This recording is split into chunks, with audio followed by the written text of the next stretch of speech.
Any better? There you go. Now try it. Yeah. Yeah, is that better? Yeah. Cool. Yeah, so it's a game that is a process of elimination.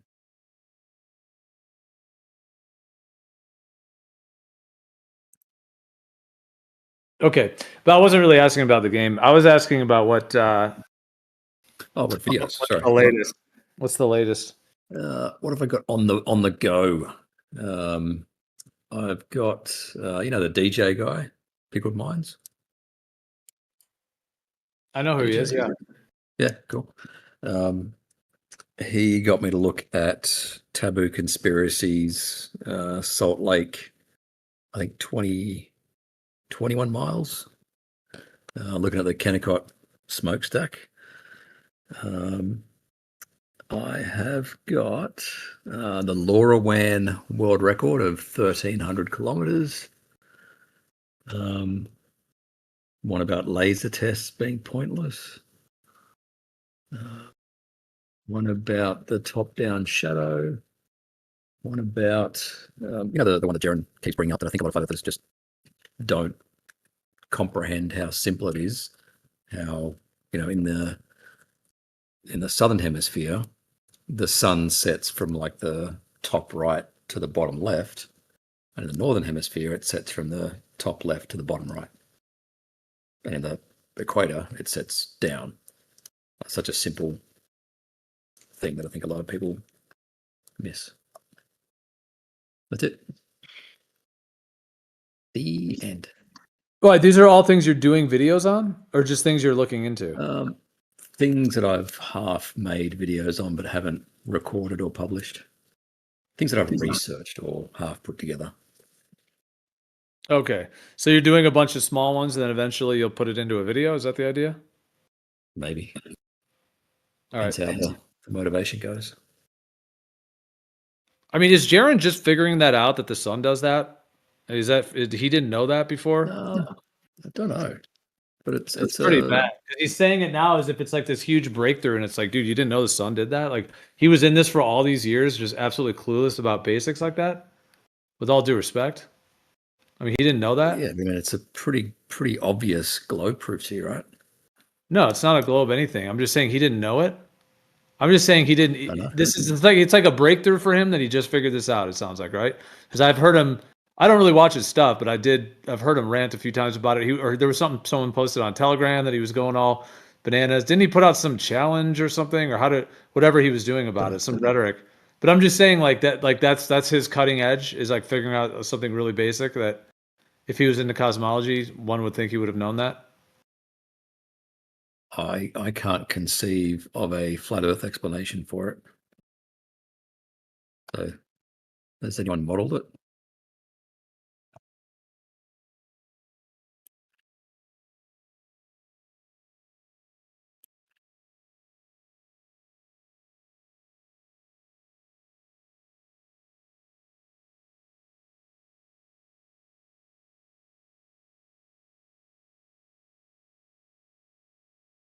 What kind of explanation are you looking for? How the sun tracks upon the ground, or what are you seeking? A model the that predicts that movement of the sun. Well, the northern and southern regions have a symmetrical nature. So if you have the stars that are two rotations, the tropics that are part of those two rotations, and a north and south of the equator when the sun passes over. And then if you want to add to that 2 24-hour suns, but even if we leave the sun out of it, the stars are already doing that. So over in terms of a flat plane, that's just occurring above the flat plane. Okay, but the direction, right? Let's say the sun, let's say it's a dual pole and the sun's doing little circuits in the north, then even if I'm in the south, it will set from the top left to the bottom right.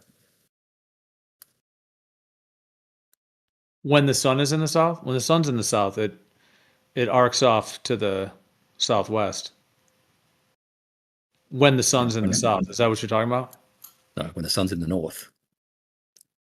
Which one are you referring to? During the southern summer or winter? The southern winter, northern summer. So the sun is in the north.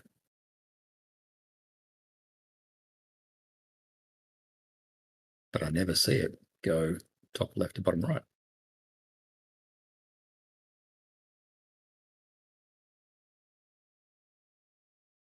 Why would you expect it to do that? Because we live on a globe and that's what it predicts. No, I'm saying why would you expect it to what are you saying in terms of a dual pole planar Earth? What's the conflict you're having about which way it's setting? So the dual pole, I understand it, the sun does circles around the north for half the year and then just magically switches to the south. Right? When it's doing laps around the north, why do I still see it go from top right to bottom left? Oh, it's due to your perspective in the arc of the sun at that latitude. I don't know how I can't visualize this for you. Like it should. Well, it's exactly what an azimuthal grid shows. Like if you pull up Stellarium and you put on the azimuthal setting, and then you watch the sky, that's the arc of the sun path, like Stellarium in your region. We can't use Stellarium. Stellarium is a globe.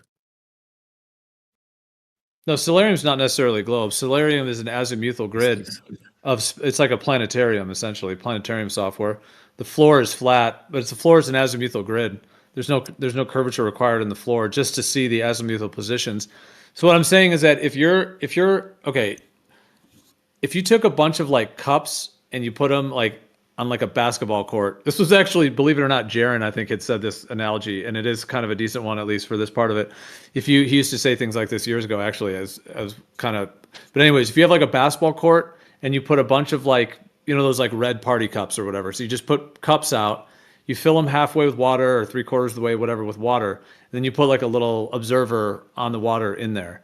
So basically that represents the idea of like a bunch of different little azimuthal, grids basically of different people all over the court. And then when you look up, you're basically seeing like one portion, like your own little hemispherical region of the sky above. And if you then were to like move a light over it or something to that effect, you can even do this like if you like take like dish soap and a pan of water and you kind of get a bunch of bubbles, so they're all little hemispherical bubbles. And then if you start moving a light around, you're going to get the arcing in each of those little individual bubbles of the sun, in these different positions. And so that left to right or right to left is based upon what the arc angle is within that azimuthal grid. Now, where the actual sun is a different story, in terms of the actual versus apparent. But I mean, the apparent sun is moving in your own little hemispherical grid. And that is going to, like, whether the sun is like above you or, the arc angle and the elevation angle is going to denote which way that's moving within your grid. Can you see my screen? Yep. Cool. I'm here.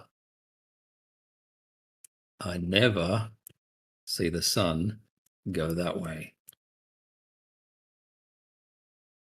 That's not expected. When you put an azimuthal grid around you, like for example, the pointing system. So you could take the thing I said with but it's a hemispherical field of vision, which is like what a planetarium represents. It actually would do this on a planar surface, and the way to do it would be, so if you have the little bubbles and like dish soap, you can actually just do this, with like your cell phone little light on your cell phone, but make the little bubbles, take one of those bubbles or whatever, get the light reflecting off of it, and if the bubble is to the left and then your flashlight is to the right, take your cell phone flashlight and sweep it by, like, to the right of the bubble, and then make it curve off to the right, the way that you're showing on that dual pole thing, and you'll see that on the actual grid of the dude, it's making an arc, and it's actually going to be going right to left as it's setting, because the arc of it is at an elevation angle where you get that, like, you get the arc coming around the bubble, but the light is on the other side of it. So anyways, it's exactly what it does. The light itself, even though you're taking the light, moving it to the right, the way that you're showing on that, like let's say it's circling Polaris, but you're in the south, the actual arc of it is actually angled in exactly that way to where it would go right to left. Oh, Geo. I'm kind of doing something else, but I mean, I could try to pull it up in BizLens, or we could try to do the graphics, but it's easy to replicate with a little light. Because you know what I'm saying? Like, let's say you're in a bubble, and just for the sake of the explanation, and there's a light, like you're in the bubble here. You're in the southern hemisphere in the bubble. And then the sun is all the way in the northern hemisphere, and it's making a right-hand turn. But in your bubble, the arc of the sun is going to come from your kind of northeast and then set to your northwest. But as it's setting, it's arcing right to left in your little personal hemisphere. It's probably easier to visualize it than, unless you're understanding from me saying it. I can go pull a BizLens thing where we can do. You can also replicate. What would somebody see? What would someone see if they were standing between two bubbles? No, the only thing BizLens thing does is it just, since he took the stellarium data, which is the same as a planetarium, and he just mapped it and put it onto a little azimuthal grid, it doesn't really matter whether it's an AE map or whatever other type of map. The only reason to bring his thing up is because it shows that arc like in the little hemisphere. It's pretty decent at showing that arc of the sun. And it's just like if you have a light outside of that that's actually moving, even though the light is going like to the right the way I described, the sun will actually arc the opposite way. It's like inverted because of the bubble versus where the position of the light is.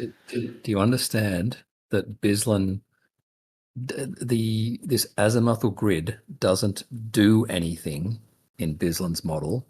What does do something is absurd light bending, like literally 180 degrees light bending. No, I'm not talking about any bending light. I'm just talking about the basics. Like,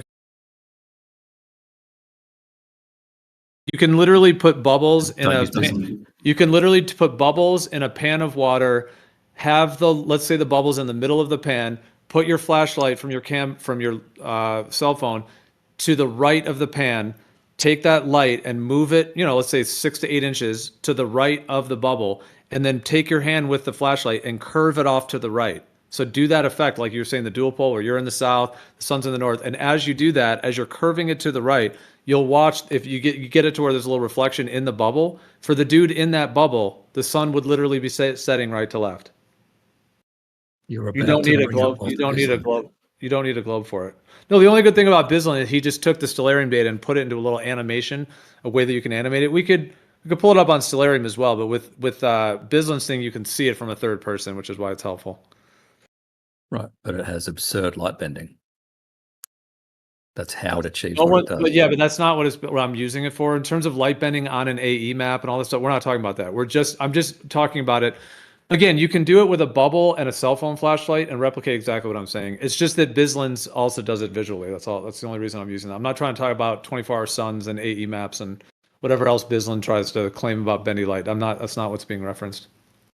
I'm referencing that when you have a personal little hemispherical range of vision and you have an apparent sun on that in different places, I'm just saying that right to left, the thing that Jeran keeps talking about and the thing you brought up originally, is actually able to be replicated without any globe, with the actual physics, even like I said, with a bubble and a little cell phone flashlight. Do you understand what I said about BizLens model? This dome. You're bringing up red herrings. You're bringing up red herrings that are not related to what we're talking about. Do you think this dome of vision does anything? Is it a physical thing that does something? Or is it an abstraction, like an abstract pointing system, which is what it is? Well, I mean, that is technically kind of a red herring, but I mean, we could go all there in terms of how it functions. The thing is, though, like if you have a planetarium, which is essentially a flat floor azimuthal grid with a hemispherical dome, and you can replicate everything the sky shows. If we just go off of that's how we see in that hemispherical way, which is why you can replicate it, like how that's working with like light and what the sky is made of and how it functions would be like kind of a whole nother discussion, like the dynamics of it. But the kinematics are what we're talking about. And so whatever the sky is, the thing is being on a flat plane and seeing in a hemispherical region, that right to left setting effect is what is actually expected. That's why it's not exclusive to a globe, and therefore it's not a debunk. So Jeran, like, just figuring this out now after how many years is bizarre, and then he's trying to use it as some kind of exclusive globe Earth is just fallacious on multiple levels. Okay, so the star or the sun is in the north, but we see it in the south. Is that because of the atmospheric dome, or whatever you want to call it, or is it because of light bending? I'm not referring to any light bending. Okay, you're seeing the sun. You're saying this dome does something then? I'm not talking about it bending light or doing anything. I'm just talking about the region of see it in the south? view of the sky. If it's physically north of me, but I see it in the south, what is doing that?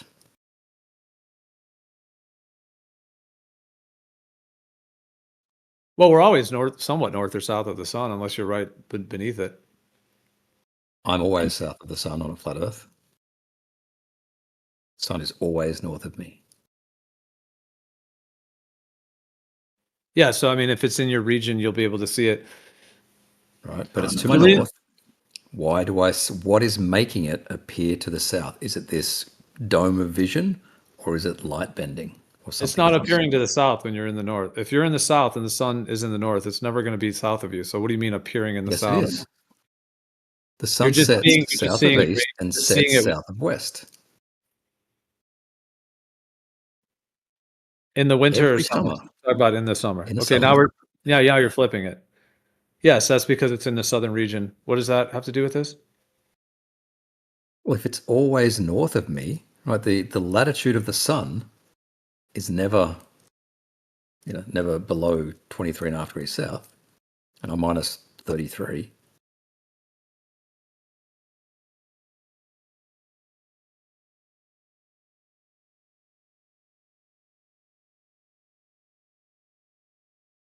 It's a fairly simple question I'm trying to get you to answer. If the sun is physically in one direction, but I see it in a different direction, what is doing that? Is it this grid of vision, or is it light bending, or something else? God's refraction. How did you establish first and foremost all right, the locations and directions of the sun? Yeah,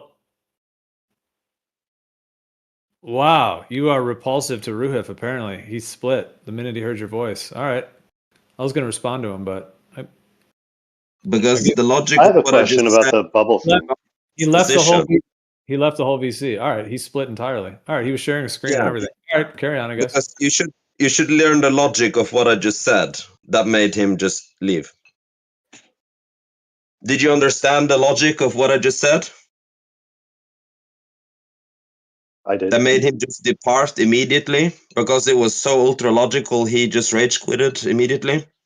I didn't. I only heard partial of what you said, but I may or may not have agreed with it somewhat. But I think he just left the minute he heard your voice. I don't think it was even what you said. But either way, he's gone, so we just got to carry on. What? Well, he was going. What I'm saying.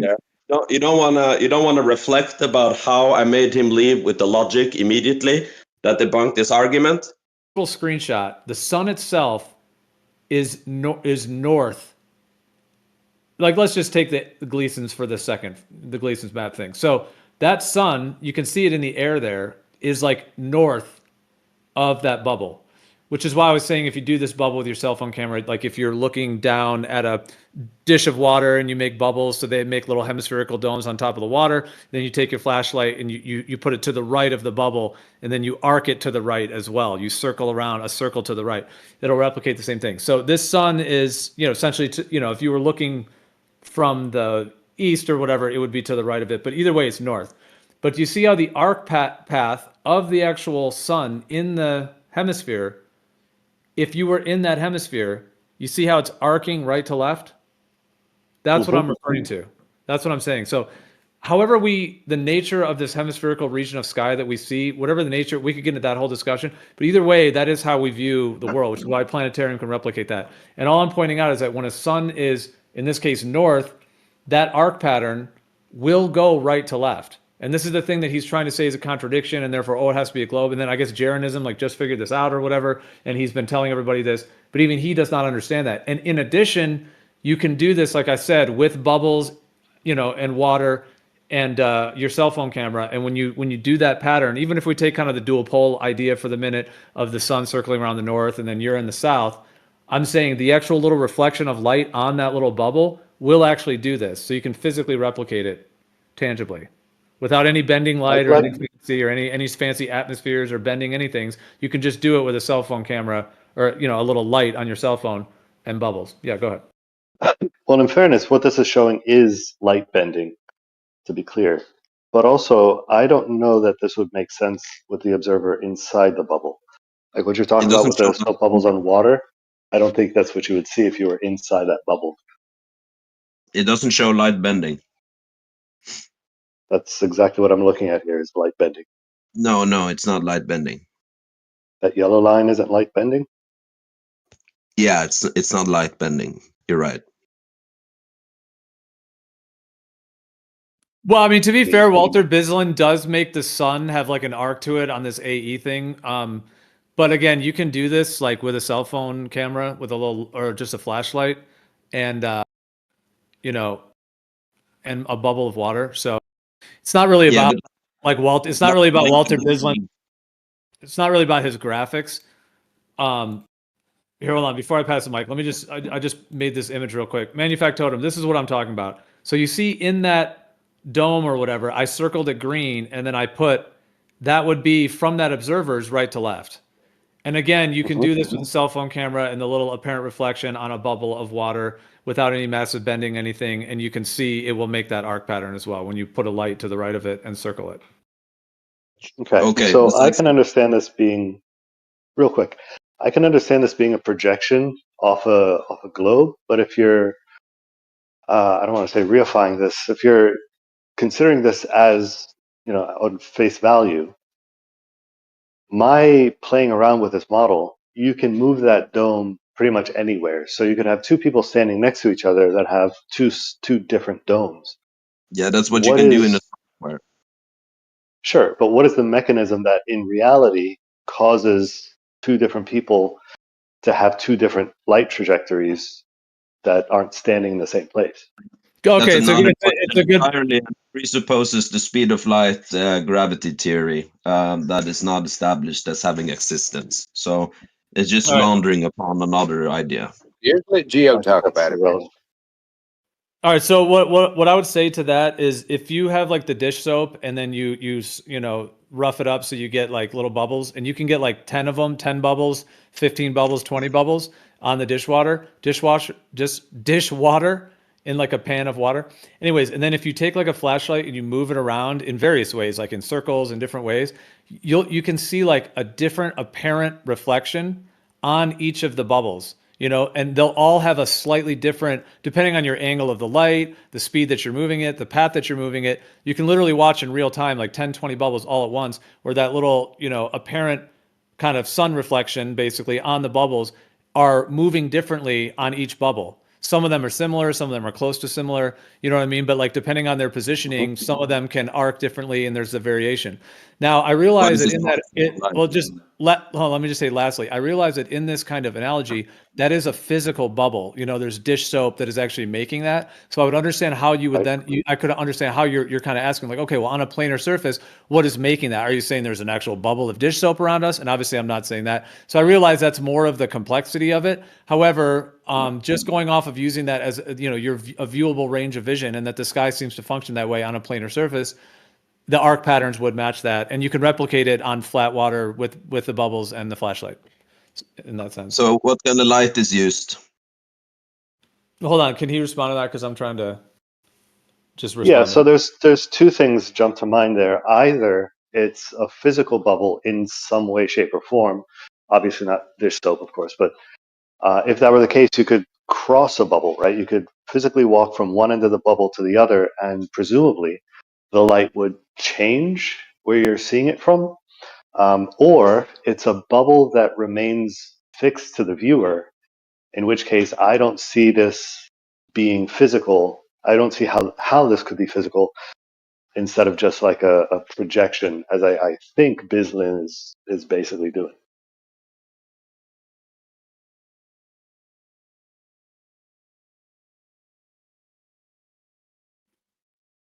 I'm trying to think how to respond to that.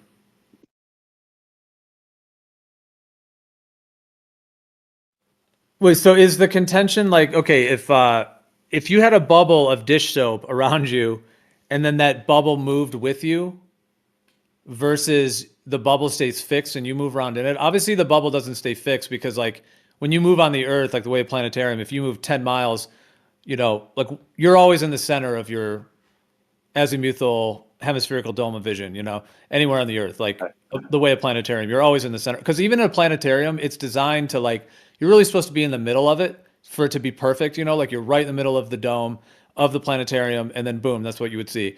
And if you move your body 10 feet to the left, you're kind of not getting an exact replication technically, you know what I mean? Because that's not how it works. Like the sky, you're seeing it from, a different view at every position. So is that what you're getting at? And then like with a planetarium, if you were to be, in the center of the planetarium and then you were to move, like that whole planetarium dome would have to move with you. Is that what you're getting at? That kind of idea? Basically, yeah. Like I don't see a physical mechanism for everyone to have their own bubble in the way that you're describing it, actually affecting where you're seeing these celestial objects. I got you. And one thing that, however you respond to this could be what it is, but one thing that I am open to in my own, because I do hear what you're saying, and that is a thing that would have to be worked out, because the dish soap thing is fine for the idea of like physical bubbles, and it does replicate what I'm describing, which is interesting, and it matches that right to left sun path, like I guess Jeran and now Roohif was mentioning. So that's why I brought it up originally. But that I do, agree though that is like physical bubbles made of dish soap, and so like no one's really claiming that as we walk around, there's a physical dish soap bubble following us around. So I hear you that like then how would the sky be functioning to allow for this effect? And I do hear you on that. I think that's one thing we'd have to like crack and figure out, more so. I mean, if the Earth doesn't have curvature or motion, then it's not a globe. So I mean, we just have to deal with the sky we have, and I know that's the other thing in contention. But we're talking about like, can the sky work this way? One thing I am open to within myself is, and like I said, this may be going outside of the realm of what you may want to consider if we're talking about like trying to get to like something that's fully verifiable. But I guess what I'm saying is that I understand the contention that you're mentioning.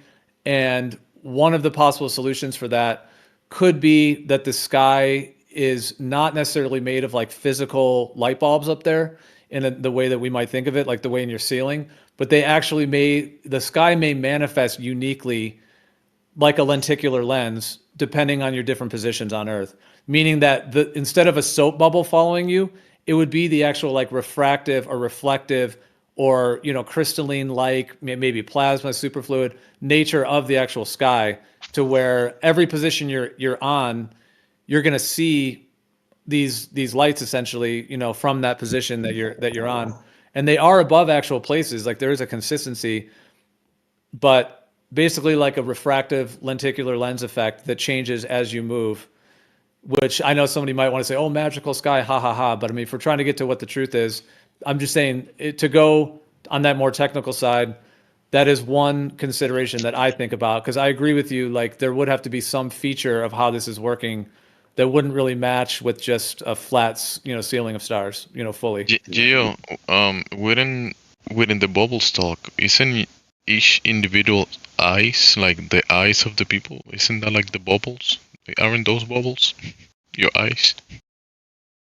So your eyes are like the bubbles on the surface that you were talking Well, about. we're just talking about spheres at this point. We don't need to call it bubbles. It's just saying bubbles because they are round in a way, But what he's talking about is a sphere. He's just not using the word. So the azimuth is not embedded with that sphere or personal sphere. That's just the directions of the in the cardinal directions, the horizontal angle. So when you say azimuth, it doesn't take with it this bubble, which is why it doesn't actually have any real pointer other than personal sphere of observation or something like that, but it hasn't actually been established in scientific literature. So I've coined the term POD, personal observational domain, but it doesn't necessarily mean that the roof is like a sphere. It seems rather to be so that the horizon is more like a sphere around you that can have various amounts of distance to the horizon, all areas around you in a circle. But what we don't know is whether the celestial sphere or the roof of the dome above the horizon and up and across to the other side what does work like a sphere or not. This is really difficult to establish. Your eyes have something called a pseudosphere, right? So your Another- eyes are... Yeah, So can I jump in? Spherical, sure. What about eyes?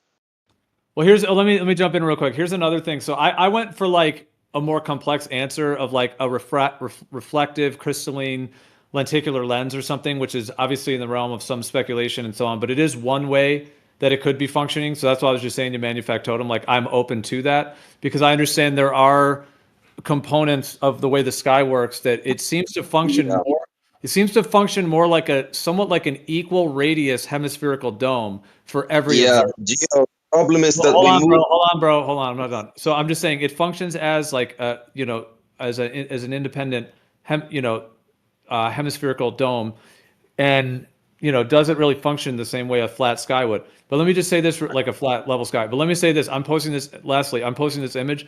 Manufactotum. This is another possible thing. So, Gemsy was talking about like your eyes like a bubble. Well, see, that shows like the position of the observer in that hemisphere of like perhaps the extent at which he can see. This is a more simple explanation than like some fancy lenticular lens. But if that radius is how far he's able to see, but if there is a sun that is on a much more higher, expanded level, just like it shows like the sun going flat over the thing, but then those lines, like that's how the person observes it from their position. So, I mean, that also would correlate with it that like, yes, like you're seeing in a hemispherical region, but whatever that object is kind of has to be like projected into your field of view. Yeah, it could be due to the eyes that we see the outward, that personal or the pod as having a type of spherical shape, like you're standing on a mountaintop, and it does feel as if you're enclosed in the kind of like a sphere if you have the ability to look all around you 360 degrees. Not a lot of people have had that experience, so they don't know what that feels like. But we don't know actually. The point with this illustration is that it shows a boundary, and the boundary can just simply be the eye. It doesn't mean that the universe in of itself, or sorry, reality in of itself works in the same way. And that's just a very down to earth and understandable observation upon reflecting upon how our eyes are and what we see with what we do know and don't know. Like you can certainly bolster that the shape of the earth, but you don't have the experience to make that claim other than from hearsay. So it's kind of a bad position to take on. I don't agree with that. Well, whether you disagree or agree with the weak position, you can do that. We aren't really here to dispute over your opinion about the weak position. It will always be very weak to rest upon a position that's built entirely upon a belief system, because you have no concrete knowledge other than what you claim is knowledge from what you've heard is knowledge, but not actually ever established as knowledge. So it's really a weak position. So Geo, to your bubble example, all the bubbles on the pan, right, or all the individual bubbles, and you shine the light, and all the bubbles are giving you like they have like their own reflection of the sun within the bubbles, right? You've probably seen this. Wouldn't each individual person with their own bubbles or their eyes and their pseudosphere field of vision it will kind of like give a similar effect to what you're describing of the bubbles. Well, if the eyes are working like that, it's not any pseudo. It's a The real. eyes have boundary something called a in our pseudosphere. eyes. Yeah, but it's but not it's a still not how they pseudosphere. work. Listen, it's not a pseudosphere if it's actually part of our eyesight, how our sight works. But the problem No, that no, no. keeps being Your made. eyes is one thing. Your eyes is one thing, and then there's an okay. So, no, I'm not talking that the physical thing that you see, like have a sphere, the lens of your eyes. That's a pseudosphere. I'm talking the field of the vision inside of your eyes. There's a pseudosphere. I mean, that's one of the functions of the eye that is described as a pseudosphere. You are misapplying the word pseudo here. When there's an actuality, there's no pseudo. Okay. So hold if on, your eyes, Timothy, I'm trying to. well, that's you got to get clarity on what you're asserting right there. Oh, I'm trying to understand what he's saying though. So, are you saying that your eye is like it has a spherical shape to it, and then the light is coming in through that, and therefore, all the light is coming in on like technically a curved, like a hemispherical surface. Therefore, you're going to see like the extents of a hemisphere because your eye is a hemisphere. Is that what you're alluding to? Like if the points, like let's say you have your whatever's going on in your eye. Let's keep that for, and then you have this hemispherical eye. And then as you're looking out, are you saying that like the range that you're seeing is reflecting the hemisphere of the eye, and then the hemisphere is like you have the micro hemisphere of your eyeball, and then the macro going all the way out to the sky? Is that what Something you're like also- that, yeah. But I think the example of the bubbles that you give are actually related to kind of like each eye on the floor looking at the sun and having their own, shining sun on that on your eye, and then the way you perceive the light into your, I say, brain, right? And the way you're looking at it, there's another component to you be able to observe the whole image in your mind, or in your uh, there is those two components, the physical and then the pseudosphere that is described as part of the field of view of your eye. Yeah, but this is anyways, part of the go ahead. problem. It's to build in the theoretical landscape into the actuality as an attempt to establish that, and also use that as some kind of like playing ground, like with optics.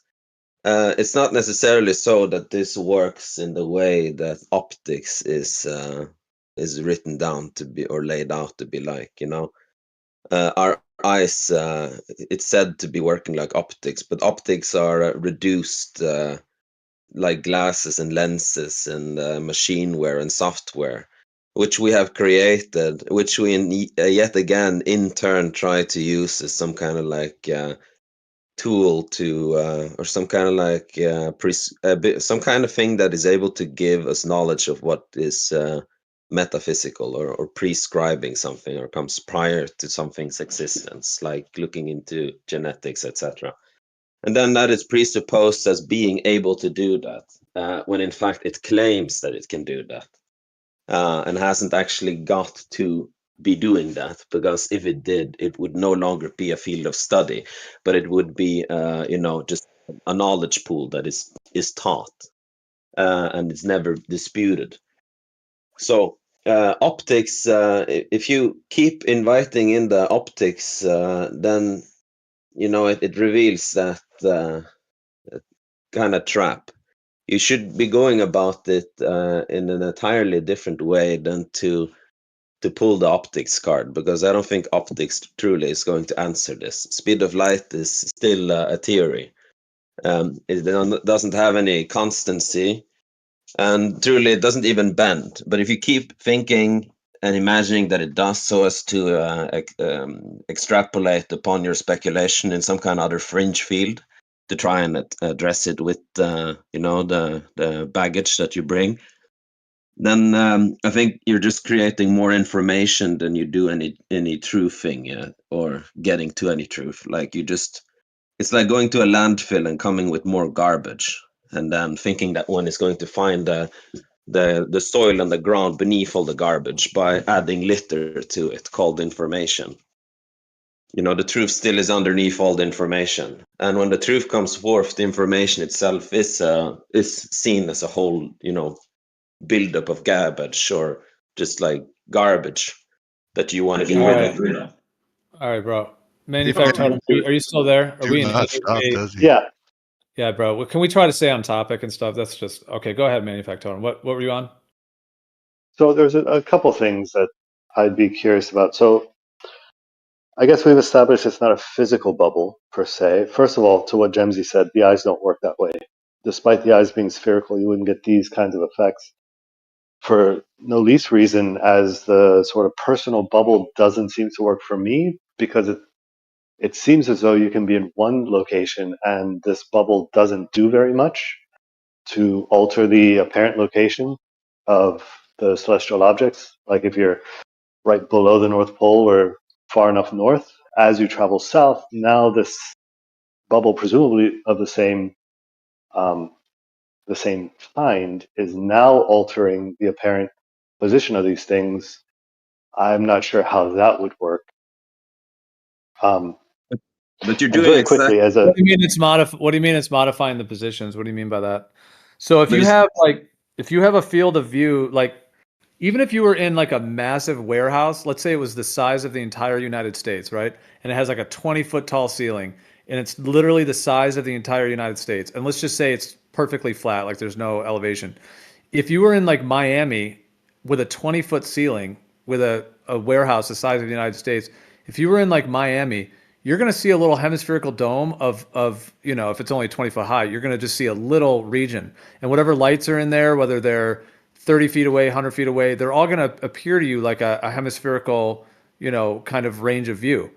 And then if you were to start moving, and let's say there's different lights on the ceiling, if you were to start moving and you know, trying to walk all the way to Washington State or something, you're going to see a whole bunch of different, you know, little hemispherical regions. Obviously, that's moving with you because it's your perspective, it's your field of view.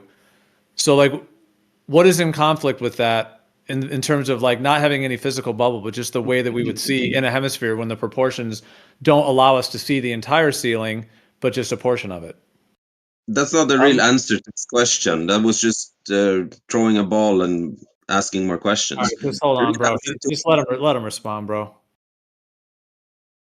Yeah, so I don't know that that's what you would see, first of all. I mean, depending on how clear the air is, how bright those lights are on the ceiling, I would expect you might see something very different from what we see in the night sky. But putting that aside, set the ceiling rotating, right? Let's say counterclockwise as you look up at it. If you're standing on one end of the warehouse, you would see that as a counterclockwise rotation. As you go to the other side of the warehouse, what's now causing that rotation to be spinning clockwise? Like, that's what I'm talking about, the different bubbles having different effects.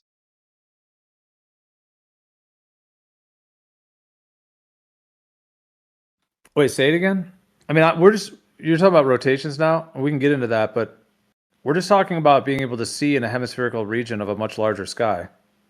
Yeah, but that was what this whole thing started from, was there's a personal bubble that when you're south enough, the sun seems to set in the wrong direction, or counter direction to the north. And that was supposedly explained by having this personal bubble that changes the apparent location of these celestial objects. And some bubbles will do that, and other bubbles seem to represent it more accurately. I'm curious, like, is there just a strength of bubble as you go south or something, or to the other side of the warehouse? Like, No, wait. So if you have all right, let's use the warehouse thing. If you have a rotation in the north part of the warehouse and then another one in the south part, kind of like a dual pole thing, and then in the middle it was straight. Let's just say, you know, all the lights, what the lights are doing, and then you're seeing in the little hemispherical region of it. Why are you saying the dome would have to change? Like you would just be seeing a different portion of one of those rotations. Why would it change in any way when you're going north or south? well, if it's due to the bubble, it would. I mean, I guess that's kind of my question: is why would it change?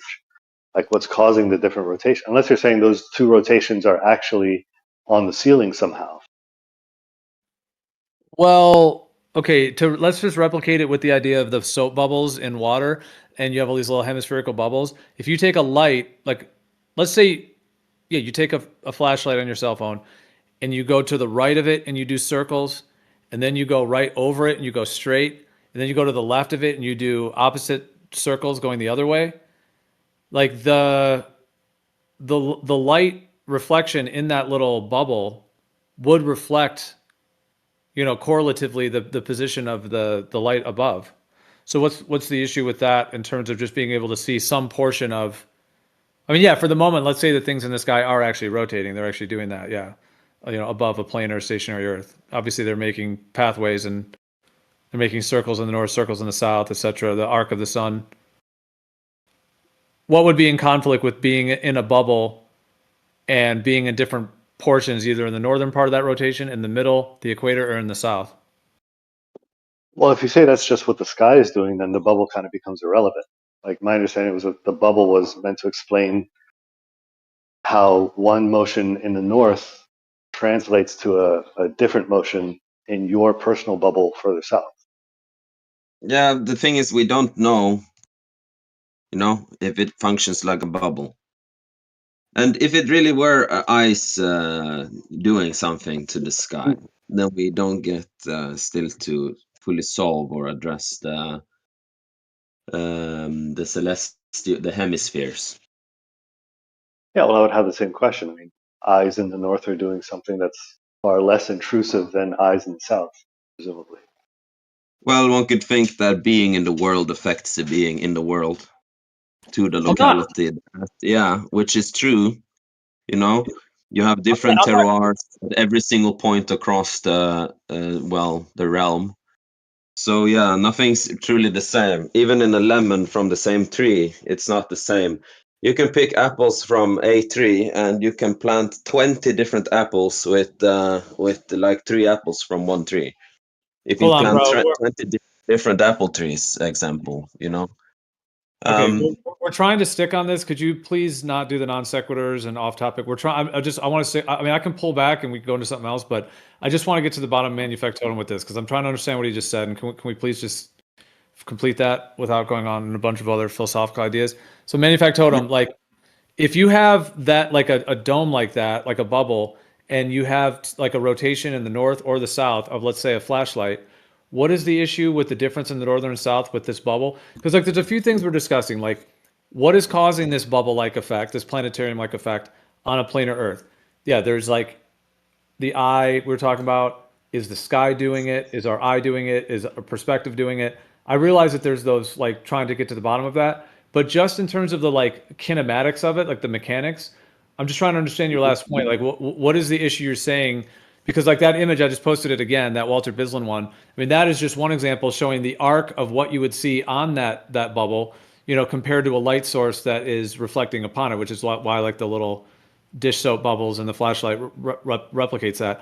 But I'm saying like, what is the issue with going north or south if that bubble follows you, and then the lights in the sky are doing what they're doing, and then they're showing up on your like, if we call it like an apparent bubble of vision, versus whatever they are way up out there, you know what I mean? Whatever they actually are doing, even if we just go off the apparent bubble. What's the issue with the north and south? And it would have to be different, you said, or warped? Well, if we disregard the rotation, sure, you could say that there's a kind of a bubble effect and things getting closer to the horizon.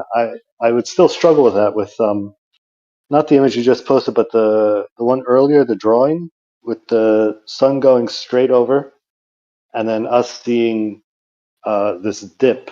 That's not going to be very representative of what we actually observe, considering the amount it dips as that sun travels, presumably at a linear speed. You wouldn't expect it to be slower as it reaches the horizon, or rather, we don't observe it to be slower as it reaches the horizon.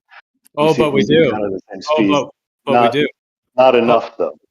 Oh no, it actually fits the planar trig. When it gets down to the horizon, it goes slower than 15 degrees an hour. Yeah, but not nearly slow enough to make it trigonometric. No, it does fit. It does fit the It actually does fit the trigonometry. I'm not saying it is like I'm not saying it is a flat sky, but it does match that. And then the globe has to claim refraction essentially as to why it fits that.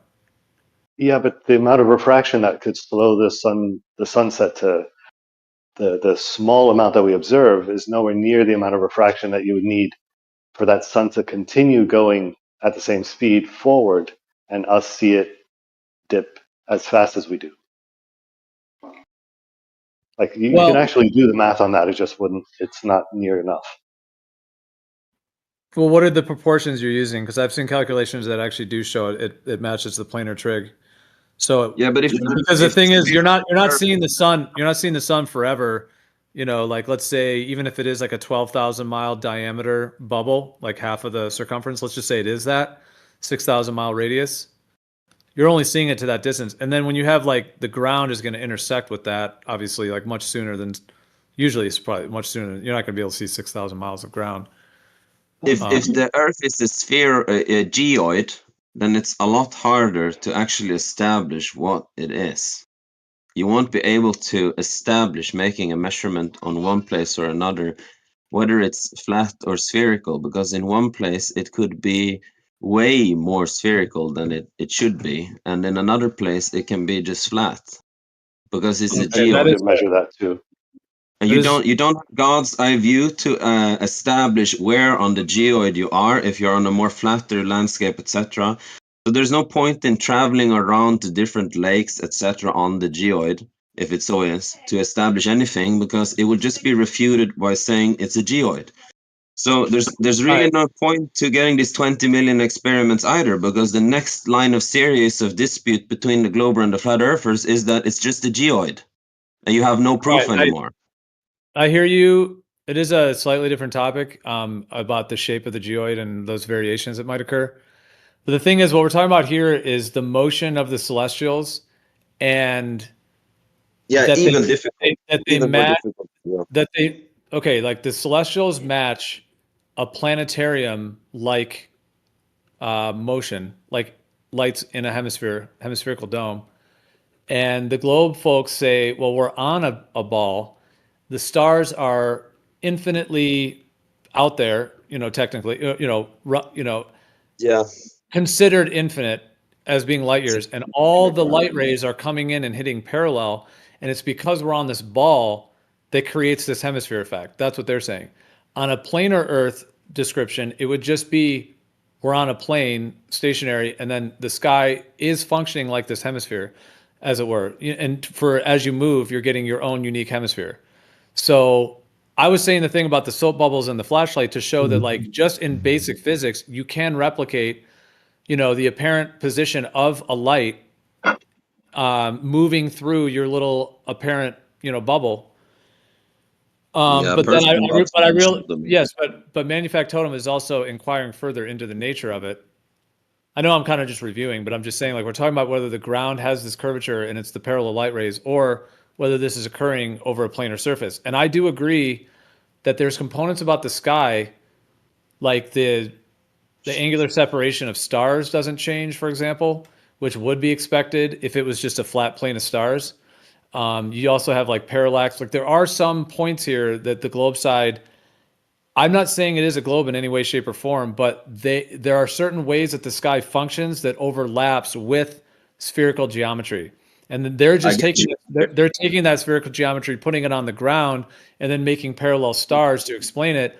But when we go back to talking about it being on a planar surface, it seems like Manufact Totem is inquiring, and I agree that there are some of the components would have to be worked out. Like, I'm just not comfortable saying, oh yeah, it's just flat stars above a flat plane, done and done.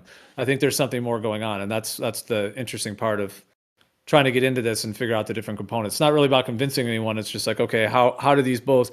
Because like what comes with the globe explanation, lastly, so you could say, oh, well, the globe explanation has its things, but now you have to have light years away stars. You know what I mean? So now you could call that magical or, fantastical to claim that they're really huge and really far away. Whereas on a planar surface, there does need to be some understanding of how we view the sky like this, because it's not really directly replicable to, Yeah, go ahead. I see. My point is just and still is that the sciences that we are trying to apply here may be simply what hinders us from actually getting to understand it. Although they do feel like real powerhouses, that being optics and some other, But if you had a bunch of lights on like a warehouse ceiling, for example, like a bunch of lights, right? Just literally light bulbs. They're all 20 feet above you, and you're a little person. You would see them in a hemispherical dome. That part's fine. How like as you moved around. However, if they were also moving on a flat ceiling, the ones, let's say they're 5 feet away from each other, that's the light bulbs, and they're directly above you. Okay. And you can measure the angular distance between them, 5 feet, right? Whatever that angle is. If they were moving on a flat plane, as they were just moving parallel above that flat plane, the angle that you got when they were directly above you, that they were 5 feet away, if they stayed 5 feet away, as they move away, that angle would change. And it would even get to the point where they probably would touch, as it gets really close to the horizon. But that's what I'm saying. We don't view that on Earth, like the angular separation. And this is one of the globe arguments that they'll say. And if someone doesn't really know how to respond to it, or they're a little bit kind of green in the topic, they might either just try to obfuscate or they ditch away from it. And I think that does need to be addressed, that there's components about the sky that doesn't replicate what like lights on a flat ceiling would do. And that's why the globe guys in that case, they feel like they have a stronger argument in that sense. And at least that little sliver of it, that part technically is kind of explained on a globe because of the way they describe it. So that needs to be addressed, or that like on a planar surface, like how is that occurring? Like how is the sky? It could be that celestial sphere is a good way to deal with it, because you don't have the distances to the stars. But yeah, but it's close just and local. Yeah, but if you have close and local stars and they're at a particular height above a flat Earth, and you have a flat sky, to account for. I mean, even if the whole sky is a massive dome, you're only seeing half of it. It would be like it would have to be pretty close to flat. I mean, it's not like every single person has their own 6,000 mile dome around them, 6,000 mile radius dome.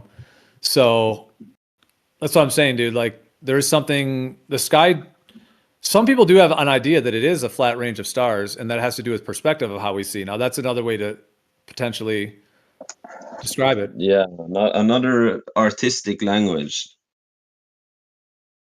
It has to do with optics. This is something that would have to be like, dude, even if every globe earther right now, they all had absolute proof that water and the earth are not curving, they would still have to query and question as to how the sky works in these ways, Even if they knew it wasn't a globe at that point, like the globe explanation's out the window, they would still have to, even the sky could be set as a mystery when they can't get there and touch it. Maybe we'll never know till we die kind of thing. But I'm just saying that, never fully know. I'm saying the whole nature of what the sky is made of and all that. You know why they do that? And we'll still have a problem with that?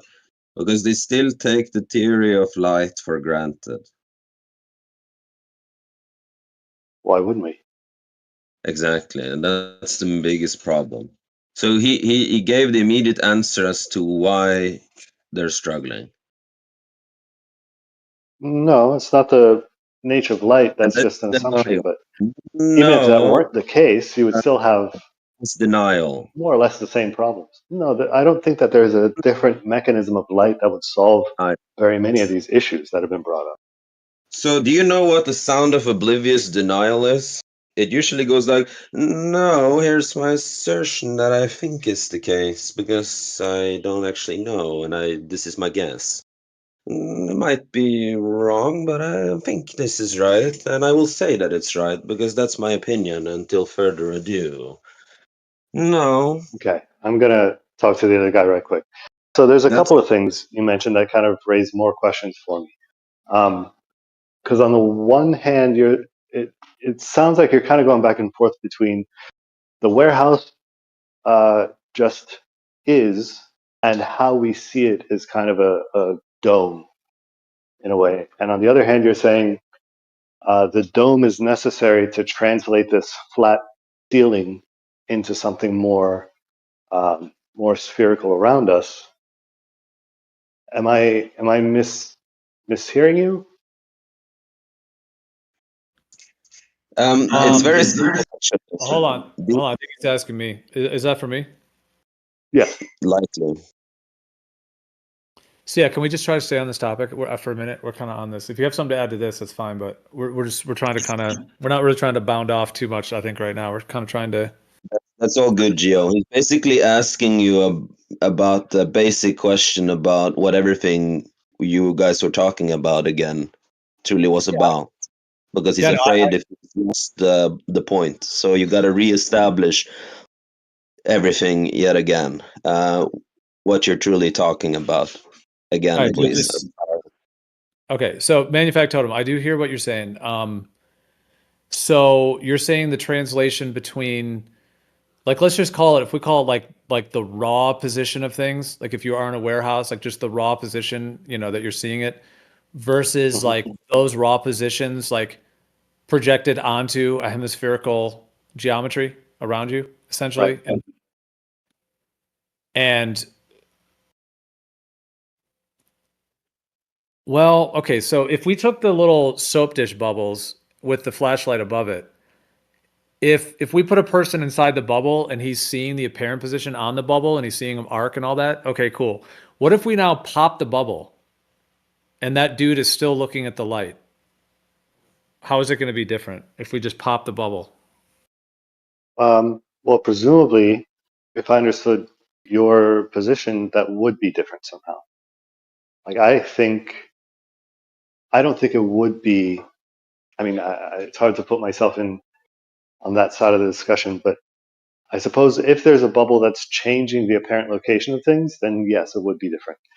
Like, if it would be more perspective based and less. I guess kind of like we were talking about with a drawing. I found this thing. So, for example, let's see if I can. Yeah. So, Well, I mean, Gemsy mentioned how our eye is a bubble too. It is kind of interesting. Like your eye is a bubble. There's, let's just say there's a personal atmospheric dome, a bubble, and then there may even be a much larger, like the whole realm may be have a dome or a hemisphere on the larger scale. Anyways, it's kind of interesting, like macro to the a number of reasons I would, sure, but there's a number of reasons I would reject that. We can get into that, but as far as the warehouse ceiling, right? Like take the star trails that we observe are always circular, right? They're always perfectly circular unless there's some sort of weird camera thing where they're trying to squeeze a whole image into a small frame.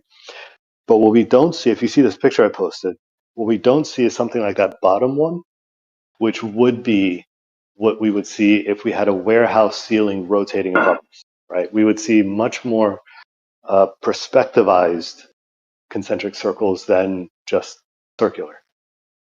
Yeah, that has to do with the angular separation. That's actually a good thing to show that. So like the angular separation of the stars at the top, let's just say each one was 2 degrees or something between the concentric circles.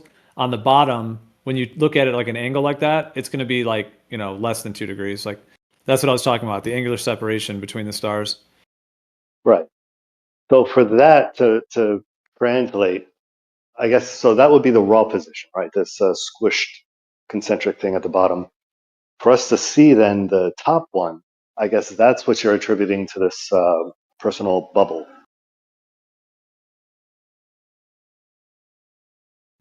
You're saying that would be the deciphering factor, whether you have the bubble or not. Here, let me post this too. This is I'm cringe to even post this, but actually, because it's a thing I don't agree with at all, but I'm not agreeing with it. Anyways, but you see how the one on the right shows the sun like literally arcing off to the right? Yeah. Right. So whereas, okay, like this would be the difference between these two things. So forget the one on the left. I know this is trying to be it's like a little globe meme or whatever, but so the one on the right, let's just take for a moment, I guess the Gleasons or the dual pole, it doesn't matter. And if you're south of the equator and the sun is north of the equator, the scenario Roohif was saying, he was thinking when this was brought up, and maybe Jeran is as well, that one on the right there, that path on the right, left to right. So the sun's in the north, you're in the south, it's the northern summer, and the sun is going around Polaris, right? And if you're in the south, that one would think, oh, and that's what Roohif and maybe Jeran is saying too, oh, look, that sun would arc off. It would go left to right, thinking of like that kind of idea. However, And actually, if you were in like a very small room or the light was very close, it would look like that. You know what I mean? If you just take a flashlight and go to the right. However, the opposite happens. And when I was showing that Walter Bislin one with that same idea, when you have the personal atmospheric dome, as it were, layer to it, like the apparent layer, then it does the opposite. Like as that light is now moving, instead of arcing off to the right like that, it actually does the opposite. It goes right to left. So you agree with that so far? And this is kind of Yeah, and it could be the difference between having a bubble or not, is my point, because I know it's what you originally asked about. And this is good point. And it is, and even with the idea, like with the soap dish, if you pop the bubble, you would maybe see the guy just moving the flashlight, like, oh, he's just moving it left to right. But when it reflects on the personal region, thing, it does the opposite. So are you agreeing, or at least with that layout of it? yeah, that was my question earlier about like one bubble presumably would show a more accurate visual to its raw location, as you put it, whereas another bubble would have that movement, I guess, switching somehow.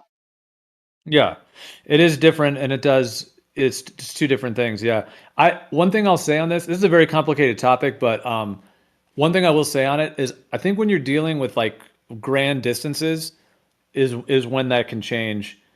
Like for example, if you're like a component of scale is what I'm saying. Because like when I said like that one I just posted, the sunset like actually going left to right in a dramatic way, like if it was just circling Polaris. Well, imagine if the whole Earth was only like 2 acres. You know what I mean? The whole Earth is 2 acres, and you're the size of a human.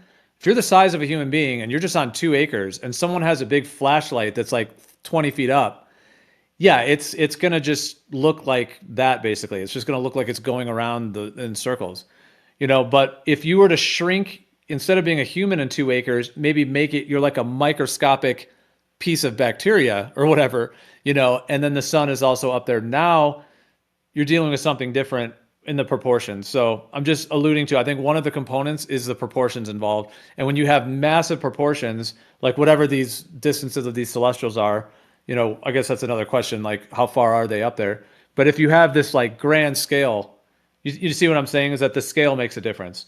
Because if it's so large, then you're not going to be able just to take in with your eyeballs like a 2 acre little plot of land. You're now taking in only a little portion of the max you can see on a much, much larger planar surface. So that kind of creates a bubble in and of itself, because the celestial is only able to be seen in half of its, let's say, motion around the plane because of the sheer size. Therefore, creating a bubble, because the sheer size when it's too far away, the angular resolution, the amount of the horizon, et cetera, does not allow you to see that object. So that kind of naturally creates, let's say, just for the sake of discussion, about a 6,000 mile radius, hemispherical kind of dome of vision, just based on the sheer size and proportions.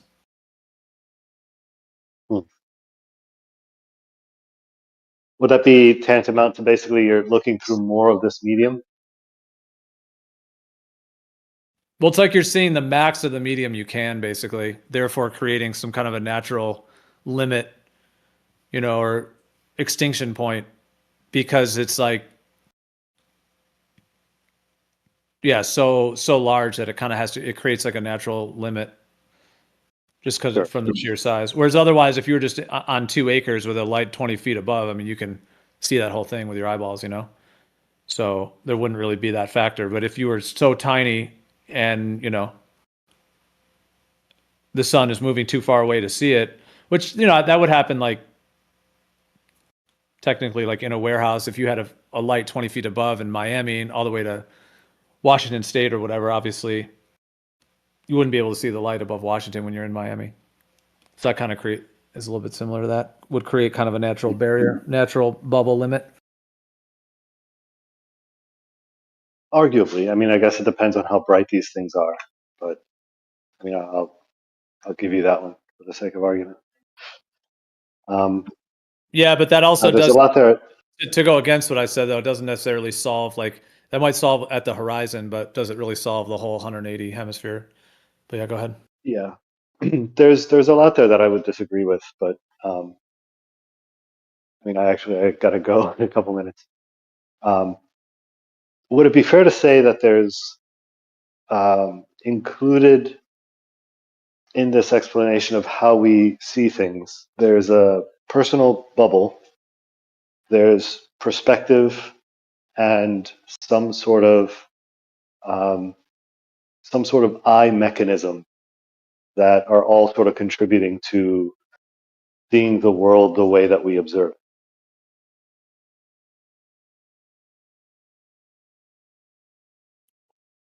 You're just like steelmanning some of the layers that people discuss around it, or some of the theoretical foundations? Well, you mentioned a couple things. So the bubble thing seems to fix what would otherwise be left to perspective.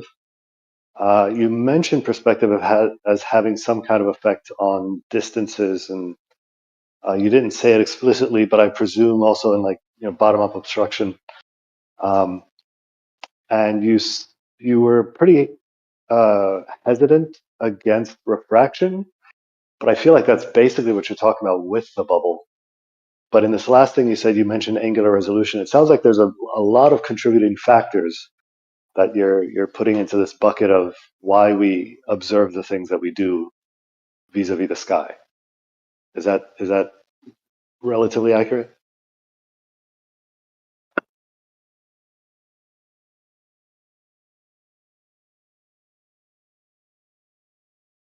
Did I cut out there? Or? No, I heard you. I'm just trying to sort that in my mind, kind of what you're asking with that. I think it's likely there are multiple factors. Yeah. I mean, it gets down to like, what are the celestials? Like, what are they? Like, what actually are they at the end of the day? Like, are they on an extreme level, like, holographic apparitions that are unique to each individual in some kind of crystalline lenticular lens sky? Or are they like physical light bulbs, above a plane? Like, is it that simple where it's just physical bulbs? Like, oh, all the lights are just, 3,000 miles up and they're just light bulbs in a ceiling. I don't think it's that simple. So now the globe thing is going to claim that they're light years away and you're on a ball. Like, I realize that whole explanation, but okay, if you went out right now and you measured no curving water for a fact, and you came in here and you're like, you guys, water is not curving, the earth is not a sphere. And if you came in with that and you said, and you know what, I think the lights are just light bulbs and a flat ceiling, I think that would be problematic. You know what I'm saying? So from that perspective, like, you have measured, there's absolutely no curve, you know that, but you're coming in being like, oh, guys, they're just light bulbs on a ceiling. Like, I don't think that would suffice, from my understanding of how the sky works. So it would spur you, and it would spur you in that moment to even think that, to have this conversation. I mean, you're already having it now, but I'm saying, like, that's the position you would be in as well. Like, if you knew for sure there was no curvature, because obviously I'm coming from a perspective that there isn't curvature. You're saying that there is. But I know it didn't really answer what you're saying. I mean, yes, I think there are multiple factors. I mean, there is perspective. But yeah, I mean, would anyone who has a planar Earth viewpoint agree or disagree that the sky does have this hemispherical nature to it? I think most would agree. Yeah, but I think they would say people who don't. Most will agree if you just want to sound intelligent and not alarmed to a lot of nonsense. So perspective is also what is it exactly? A subjective opinion, perspective. Well, that's kind of what I was getting at. Is I asked that question because I wonder if I can deal with each individual aspect separately and come to some conclusion of how these things behave, like how we know those things. Like, I wonder if it's kind of like you have a program with a bunch of sliders, right? You have perspective on one slider, refraction on another, angular resolution, this bubble, its density or whatever. If, sort of one by one, eliminating one factor after another, we're just altering the other sliders to compensate, so to speak. But Sure. very, very quickly before I have to go, to answer your other question, a large part of why I think the Earth is a globe is because of the observations of the sky. I know a lot of flat earthers don't like that, but it's honestly hard for me to wrap my head around that example, considering Like, I don't know what that would look like how we measure it to be flat. I'll try and help Absolutely. you. Like, I think sure. Well, hold on. Let, So- let me jump. Hold on. Are you done? Well, let me respond next because he's about to go, and we've been having this convo. Were you finished though? Manufactotum? Finished enough. Go ahead. All right. Well, you can say another closing thought if you have time. But okay, so I hear what you're saying there, and here's what I would suggest is that yes, a lot of the globe model was pulled from the sky. That is a massive thing. In fact, there's even the idea that like the globe model is really like a philosophy or a theory about really the sky and how the sky converts to ground, etc. So I understand what you're saying, but what if I were to say this, that the sky has a globular nature to it? Okay, that the coordinates that the stars move within, the way that the sky moves, has some kind of a globular nature to it, but the ground is planar. Now, I realize to say, okay, well, how does the sky have this globular nature to it and the ground is planar? I realize that's something that would have to, but this is what's been talked about for all these years. Like, is the sky curving and the ground flat, or is the ground curving and then the sky is light years away stars? So, but I know you said you had to go, so I'm trying to think of just closing thoughts. I guess, are you know, is that how you see it as well? Meaning that if you make the sky a curved surface and then you put the stars light years away, that's one, let's just say, possibility. But if you have a planar surface, then there would have to be some explanation for how these spherical features can be drawn from the sky, because that's how they did draw the globe. But the question, get the globe. But the question is that a valid transfer from globular sky to globular Earth, or can it be globular sky with planar Earth? And Right. that's what we're trying to get to. Like, are these interchangeable? Is one exclusive versus the other? Of course, I would say the ancients have had a planar ground, and they were astronomers, astrologers, a very advanced astronomy, I would say, et cetera, but that's a whole nother debate. But I'm just saying, and they never had to have a globe. But anyways, you kind of see what I'm saying? Like, we are talking about two, Yeah. and I know that you might not think they're just equally interchangeable, but it sounds like you're open to considering that, and then which one it would show, or if there's an exclusive or not, and then is one of them assumed or not, and so on. Right. So I think my position is that it's a little worse than that, in that it's not just the globular sky. It's the relationship of various viewers to that sky that makes the system globular. And insofar as that would be the case, it wouldn't just be a translation from the sky onto the Earth or vice versa. So I think you'd have a lot more issues in saying that the Earth is flat and now we need to justify the sky. I think you would be able to make some sort of patchwork of effects and mechanisms, but ultimately, I think I just come down on the whole thing translates very simply to a sphere, and everything else seems to be like I don't know how else to say it except sort of a patchwork of band-aids and Yeah, corrections, Yeah. adjustments. Well, I would say in a lot of ways the opposite, though, because I mean, if we go from like the ancients since the dawn of time, they had a planar Earth, and like I said, they were advanced in terms of the positions of these celestials. Now I know again that could be debated, but even if we want to say they didn't have telescopes, which I don't necessarily agree with that historical narrative, but even if we say that, they functioned. I mean, you can see the sky, you can map the positions, even with your naked eyeballs, at least to a degree, and they never had any requirement for a sphere. And I would say the globe model came along and it had to make this ad hoc thing of, well, the stars have to be light years away and they have to be massively sized and light years away. So I would say that could be interpreted as kind of an ad hoc, explanation in that sense, in order, in terms of interpreting it that way, because it does involve assumptions, for that, It does, yeah. that globe model to be extrapolated. But I think the one issue you come with that comes with the ancients is that they weren't doing what I said of like putting multiple distant viewers together.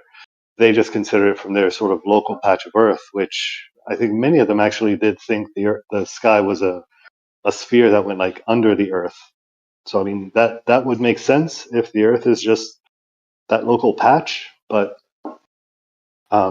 once you start getting into like celestial navigation the way we do it today, then you have multiple reference around the Earth across the earth, whatever you want to say, that really only translate to a globe, I would say.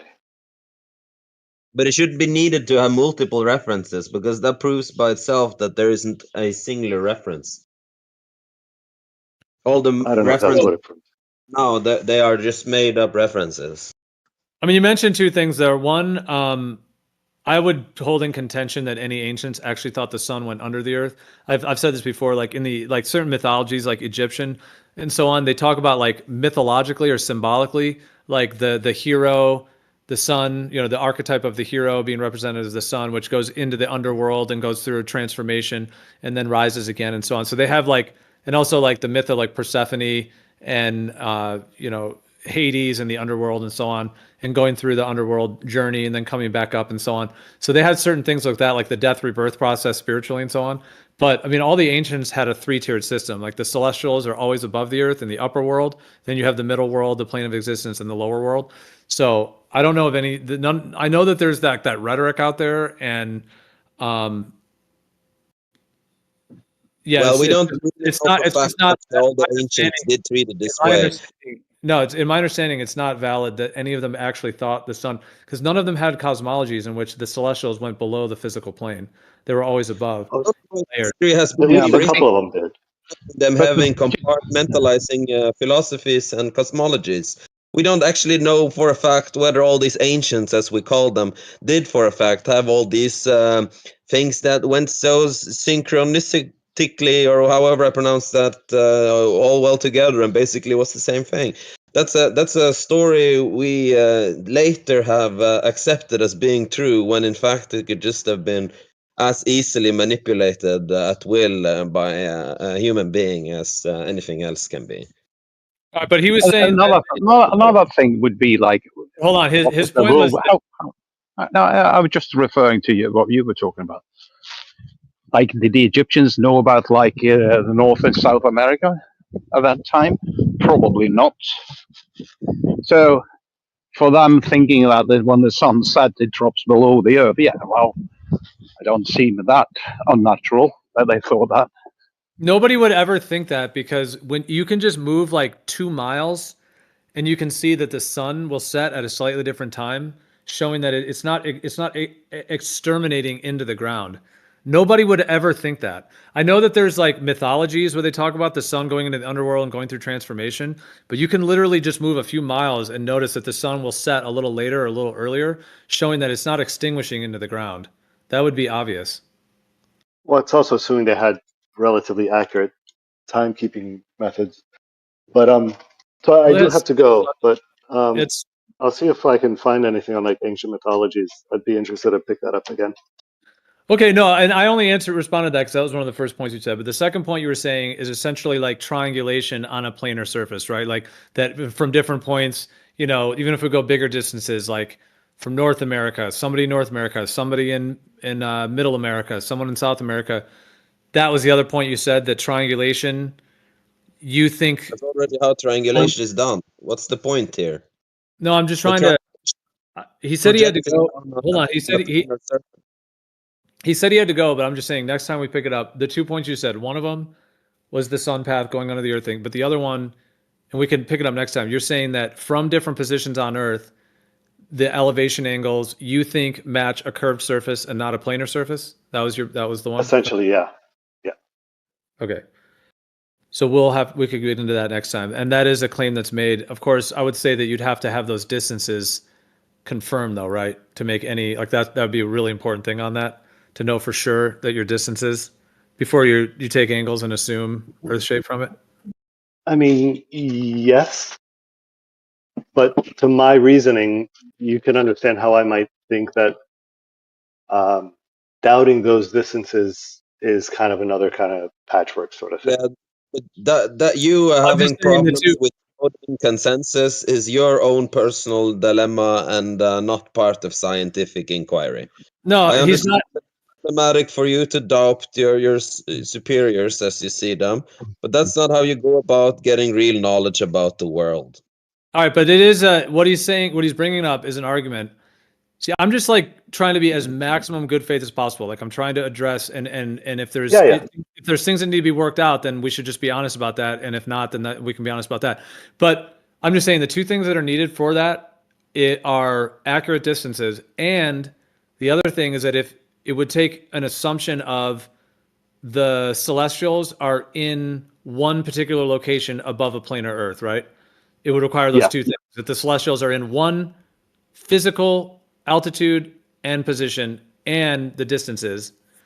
Because I mean, SEACT, I hear what he's saying. That there, if you have physical objects above a planar surface, there should be consistent angles with the distances. Either they have to be consistent angles with the distances, or the lights are not in one physical location, they're changing as you change, or the distances are wrong. Those are the three main scenarios there. So manufactorum, just Basically, yeah. in terms of, Repeat in that. terms of- so hold on, let me just finish. In terms of intellectual honesty, do you agree that those are the variables there that would have to be worked out? Yeah, I think that's about right.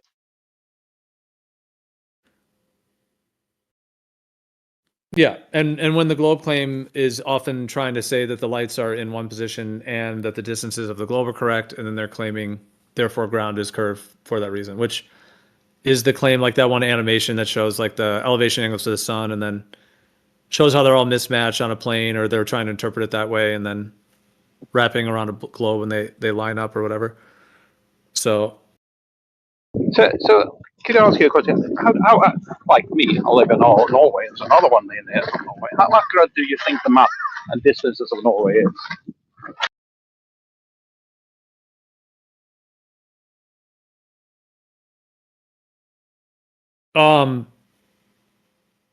I think the distances on land are pretty accurate, but I mean the variation of what it would need to be fudged for the amount of curvature is quite minimal. And when you incorporate, like in a GPS, when you're driving around, you have like elevation changes and the twisting, turning roads. So it's a complicated question. Like if you're talking about like very long distances validated, that's different than just getting in your GPS and having general distances, like road distances versus actual Earth distances. There could be variation there. No, yeah, but I mean, yeah, forget the GPS. The geodetic survey of distances was done quite accurately long before GPS occurred. And when the GPS came along, it was even more fine tuned. So say that the distances are inaccurate enough to like have 1 degree per 69 miles. The triangulation is a big problem because it ignores topography, and if it is truly a geoid, they ignore that too. That's where the modeling comes into being a problem, because you can have shapes that resemble one or another or something else entirely at specific places on that geoid, if it is a geoid, which is actually the main claim. So that's a big problem. And then this thing with measuring like the coastline of Norway, etc. Using let's say this triangulation method, yeah, with theodolite. This is a big problem, and especially in Norway, this is a big problem to farmers, and other places that for farmers this is a problem, because the triangulation method treats the points in between, they project it down to flat ground. So if for example a farmer has a field that he owns that rests on a hillside or a mountainside, even he can own an entire mountainside up and parts of the mountain. At immediately where you just get you go from it being basically flat to having topography, and it goes up and down and there's hill slopes, etc. These will be put down on some kind of like they get conflated. So, for example, a farmer who could measure a field uphill in a specific distance will now get a lot less land. And the more he owns, you see a proportional cut. And on paper now, it will show that he owns a lot less, for example, field of land where he can grow food, etc. Than he does in reality. He might even own double as much, you know. But his farm becomes worth less, gets cut the value of the field actually gets cut in half almost, depending on, equally to But much. of course, I mean, of course, if let's say you're looking at the hill from directly above, and you make like a square, and you use that as an area compared to a sloping hill upwards, of course you will get much more area to grow your crops within that rectangle if you have a slope up or downwards. Yeah, but if you go over and triangulate everything, then based on down to flat surface, which you then correct for with curvature, to fix to a certain model that actually could have been found before the calculation even is made by, well, going around and doing all this stuff. I'm actually more interested in knowing when the knowledge about the prediction about the curvature, etc., was made, and see if it comports with reality. If it was managed to be made before the quoted actual measurement has been made, because where is that one? They don't triangulate over oceans, a body of waters, etc., etc. Like they haven't mapped the world, as they say, with triangulation. That's still something that needs to be done. Yeah, I mean, you know what's wild, Stefan, what about all this? What's wild is that to actually do this ourselves would actually be an extensive project, and I realize the idea of like leaning on, let's say surveyors in the past, and I understand like your tendency to maybe do that. Oh, they did it and they must have done it right. But I mean, man, when you're thinking in terms of like history, you get back to the 1800s, and the technology, just everything that's gone on, like virtually like every major city like had a massive fire in the late 1800s, early 1900s. We come out of that, you got the sinking of the Titanic, the Federal Reserve, right into World War I, World War II. That I'm just saying, I know you may not question some of this early surveying stuff, but when you think about controlling entities that would want to essentially take over the world, and the winners of history write the history books, what is allowed through, what is not allowed through. You may see it as being like too skeptical about it, perhaps, but I'm just saying when it comes to like how the Earth was measured and what information lasted and what didn't last, and then this transition into this like industrial age, quote unquote, there's a lot of factors that have gone on, in that whole transition, a lot of controlling factions to where everything has kind of been put into the current globe model. And then, when you bring in the geoid and then the challenge for civilians to be able to check this stuff, like who in the 1500s, or sorry, who in the 19 teens or in the 1920s was going out and independently measuring distances and, to that level. There are the surveying, kind of structures, but I mean, Rockefeller basically took over medicine, like JP Morgan, so I mean, and then the surveying sciences were kind of subsumed in that as well. I know that's a lot, but I'm just saying. Yeah. You can always speculate, but I mean, doing surveys or distances like they did in a lot of Sweden, where they used taut chains to measure the distances. Around that time you were talking about.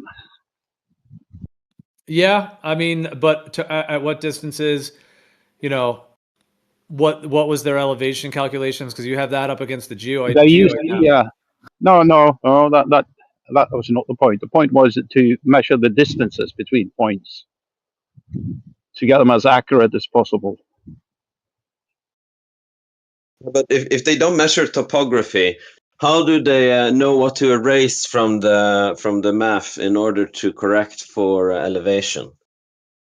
Well, if you do that, let's say you start on the MSL, and if you just project it down to flat surface, how do you erase for the distance in topography, etc.? Like, how exactly are you making this measurement? Like, you would need two angles and the distance or the length of one side.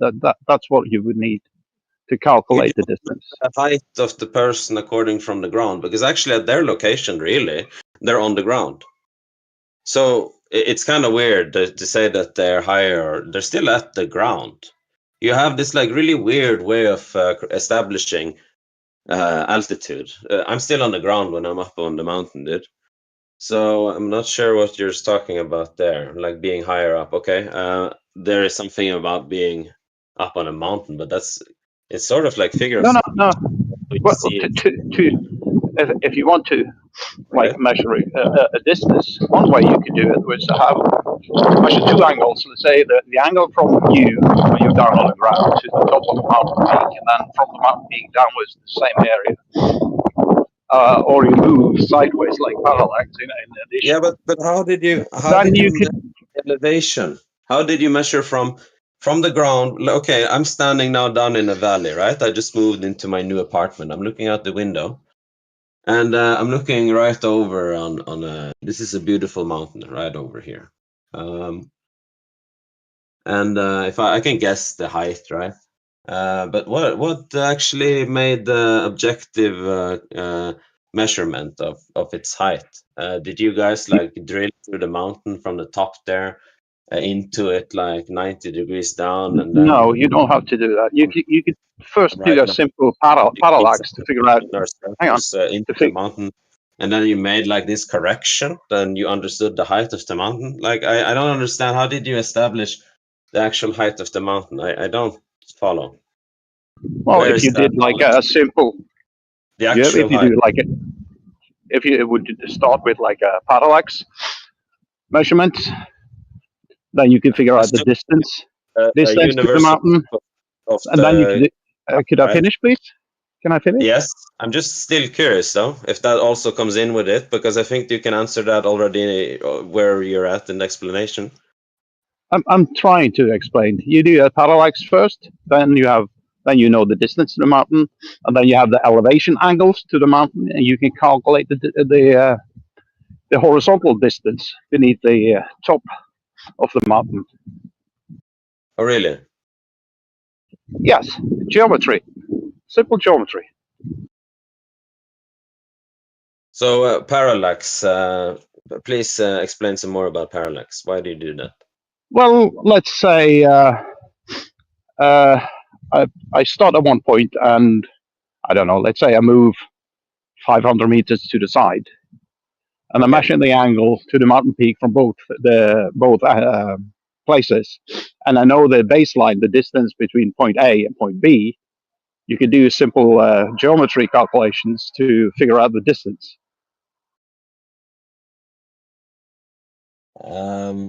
But where does the root of the mountain start then, etc., etc.? There is topographical changes happening. The But you do closer you that, get, you could start how do doing you that know? from How do from you the measure the MSL. angle diagonally for each line of topography rising to get you need to establish more data upon some kind of like what you need to remove to force it to a planar ground, and then you can make your trig measurement to understand the flatness before you project the measurement onto a sphere. So then you would actually get the knowledge of this, but you don't do any of that kind of stuff. Like you don't actually establish how tall up it is. So it's just like assumed. So, so you Uh, say, Making hang very on a minute. simple justification between 2 points, but there's a topographical change. I don't understand how the next point will already, by those 2 points, making some kind of like angle help establish the height. Well, I It suppose must be you that is know how only planar surveying is done, yes? and not the actual topographical elevation change that happens uh, as you continue going. Like this is very weird. I don't